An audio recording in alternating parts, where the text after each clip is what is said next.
Assalamualaikum warahmatullahi wabarakatuh. Dalam kesempatan ini kita akan mendiskusikan tentang bagian atau subbab impuls dan momentum, khususnya terkait dengan hukum kekekalan momentum. Atau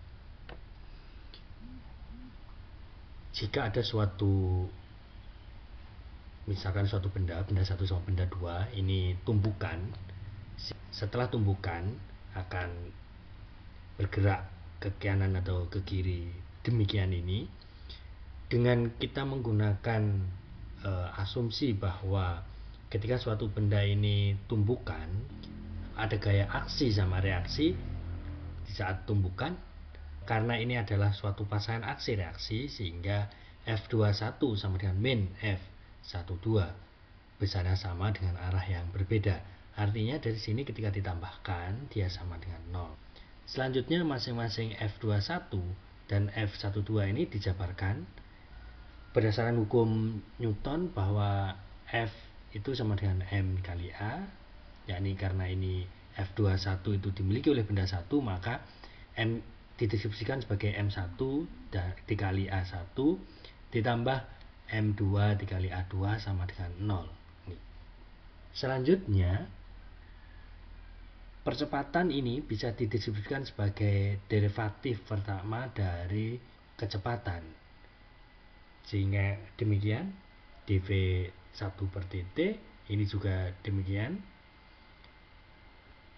Dengan mengamati suatu kejadian tumbukan ini, yakni benda 1 sama benda 2, di mana massa M1 dan M2 setelah dan sebelum tumbukan itu konstan atau tidak ada perubahan massanya, maka persamaan ini M1 dv1 per dt dan ini M2 dv2 per dt sama dengan 0 ini.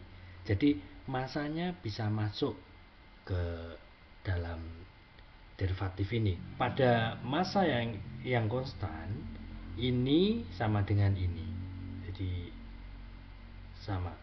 Begitu pula dengan ini.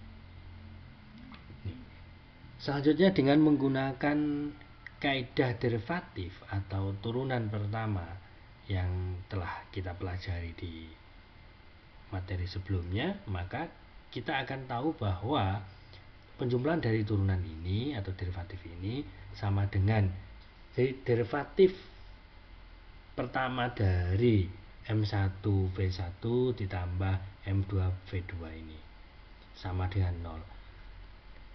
Persamaan ini membawa implikasi bahwa atau menunjukkan bahwa momentum tidak berubah terhadap perubahan waktu. Artinya momentumnya konstan, yang secara penjabarannya dapat dideskripsikan sebagai momentum sebelum tumbukan dan sesudah tumbukan adalah sama. Karena ini itu adalah suatu benda ini sebelum dan sesudah tumbukan biasanya memiliki suatu kecepatan tertentu, maka dapat dideskripsikan sebagai P1 plus P2. P1 ini momentum benda 1 dan P2 adalah momentum benda 2 sama dengan P1 absen, yakni benda 1 setelah tumbukan dan momentum benda 2 setelah tumbukan.